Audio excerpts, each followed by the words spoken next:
VKR school education channel में आपका स्वागत है। हम दिखाते हैं सरकारी विभाग की महत्वपूर्ण खबरें व आदेश। हमारे YouTube चैनल को सब्सक्राइब जरूर करें, बेल आइकॉन को कर लें सेलेक्ट ताकि सबसे पहले हमारी जानकारी का नोटिफिकेशन आप तक पहुंचे।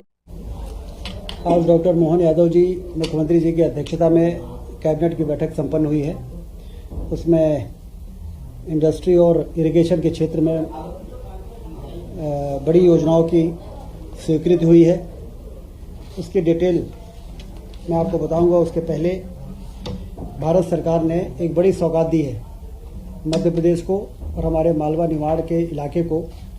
इंदौर उज्जैन से धार खरगोन इस पूरी पट्टी को ले जाके और मनमाड़ जो रेलवे स्टेशन है जो मुंबई से कनेक्ट करता है और इधर ग्वालियर से कनेक्ट करता है, उस रेलवे लाइन के लिए 18,000 करोड़ रुपए स्वीकृत हुए हैं। कल रेल मंत्री जी ने इसकी घोषणा की है और इससे न सिर्फ वो इंडस्ट्रियल कॉरिडोर विकसित होगा बल्कि उस पूरे इलाके के सामाजिक और आर्थिक तरक्की के दिशा में मील का पत्थर साबित होगा। इसलिए मुख्यमंत्री जी ने आज इंदौर में भी पत्रकार वार्ता की है और प्रधानमंत्री जी और रेल मंत्री जी का धन्यवाद उन्होंने दिया है। यह योजना 2028-29 तक पूरी होगी और उस क्षेत्र के विकास में महत्वपूर्ण भूमिका निर्मित होगी। इसके साथ ही लोकमाता अहिल्याबाई होलकर जी की 300वीं जयंती समारोह समिति का गठन किया गया है जो विभिन्न कार्यक्रमों के आयोजन वर्ष भर हो गए। हम सब जानते हैं कि अहिल्याबाई ये बहुत ही धार्मिक और एक ऐसी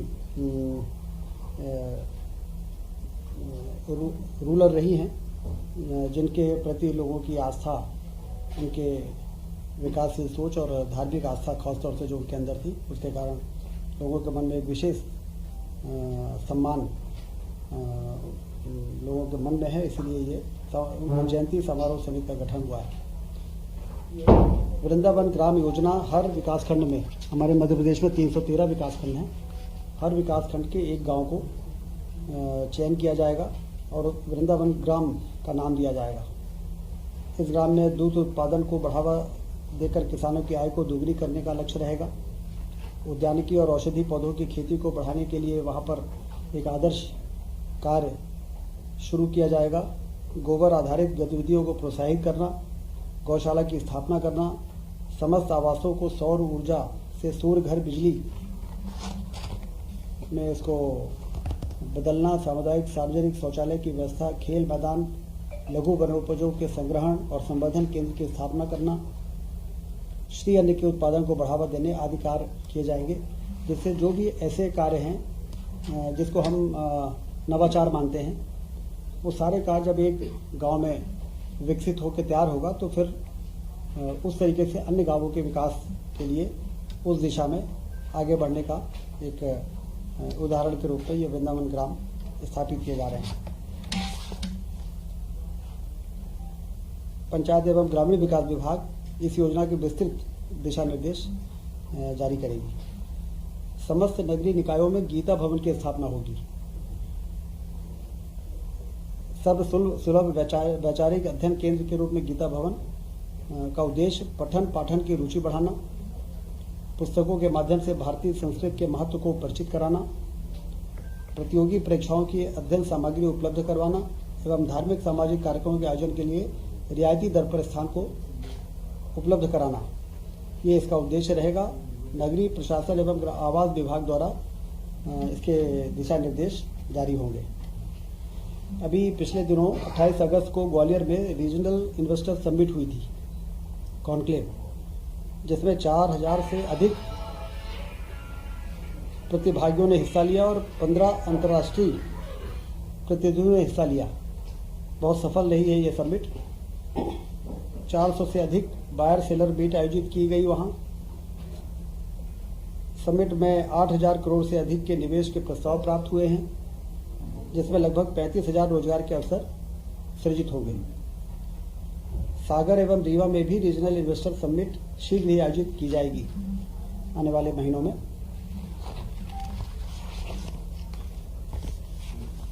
सिंचाई के क्षेत्र में जिस तरह से मध्य प्रदेश में काम हुआ है, जो लक्ष्य है 1 करोड़ हेक्टेयर क्षेत्र में सिंचाई के रकबे को बढ़ाना, उस दिशा में आज एक महत्वपूर्ण निर्णय हुआ है।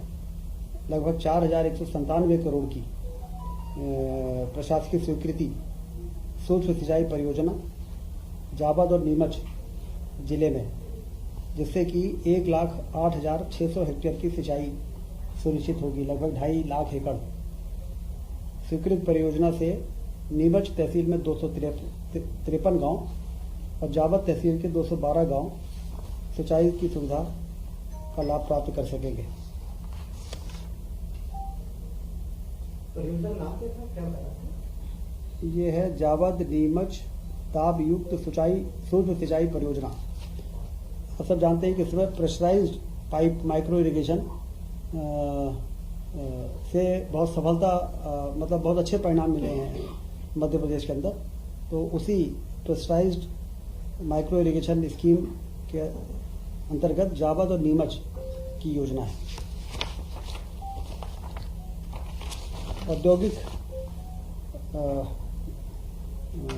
क्षेत्र में जो महत्वपूर्ण काम हो रहे हैं मध्य प्रदेश में, उस दिशा में जो नर्मदापुरम जिला है उसमें मोहासा बावई जो इंडस्ट्रियल एरिया है, उसमें रिन्यूएबल एनर्जी और एनर्जी से संबंधित जो इक्विपमेंट्स होते हैं मैन्युफैक्चरिंग के लिए एक जोन स्थापित किया जाएगा 227 एकड़ जमीन में, और इसमें 93.50 करोड़ रुपए खर्च होगा, जिसमें केंद्र 60% राशि देगा और 40% राशि का प्रावधान राज्य के बजट से किया गया है और इसकी आज स्वीकृति प्रदान की गई है। राशि एक बार फिर से लिखिए। 93.50 करोड़। इसमें केंद्र का हिस्सा शायद अलग है कुछ। इसमें 40% राशि राज्य शासन का अंश जो रहेगा 40% रहेगा और संयोजन के बजाय 60% राशि 56 करोड़ की प्रतिपूर्ति विभागीय बजट अंतर्गत प्राप्त राशि से किए जाने का अनुमोदन है। केंद्र क्या हिस्सा है?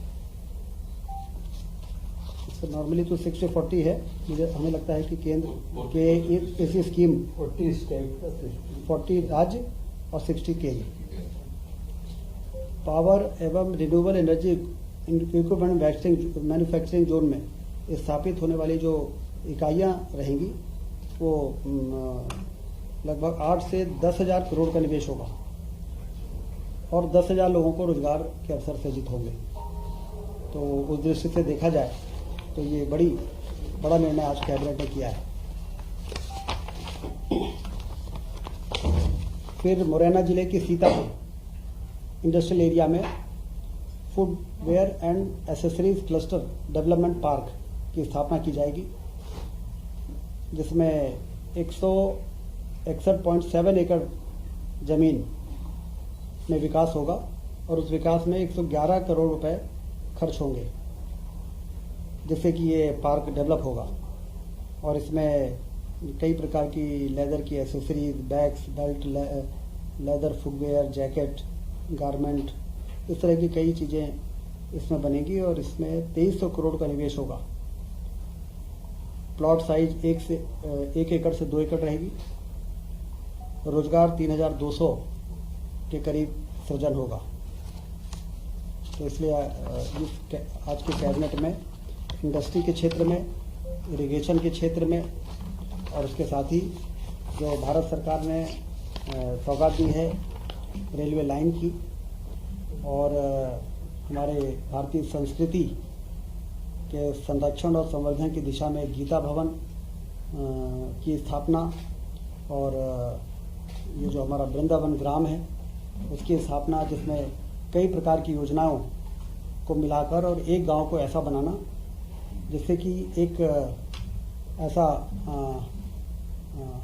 एग्जाम्पल हम प्रस्तुत कर सकें कि हर गांव में यदि सभी योजनाओं का समावेश करके और किसी एक गांव को आदर्श गांव बनाना जरूरी है, तो इन वृंदावन गांव से हम सीख सकते हैं। इस प्रकार से महत्वपूर्ण डिसीजन आज डॉक्टर मोहन यादव जी की कैबिनेट में किए। राजस्व महाअभियान को लेकर भी कुछ राजस्व महाअभियान, बहुत अच्छी बात आपने कही। राजस्व महाअभियान में पहले चरण में 30 लाख और दूसरे चरण में 50 लाख, उल्टा तो नहीं, टोटल 80 लाख प्रकरणों का निराकरण हुआ है। और ये देश में राजस्व के क्षेत्र में किसी भी राज्य के द्वारा कम समय में इतने ज़्यादा मामलों के निपटाना का ये एक उदाहरण है। और देश में राजस्व महाअभियान की इस सफलता को लोगों ने माना है।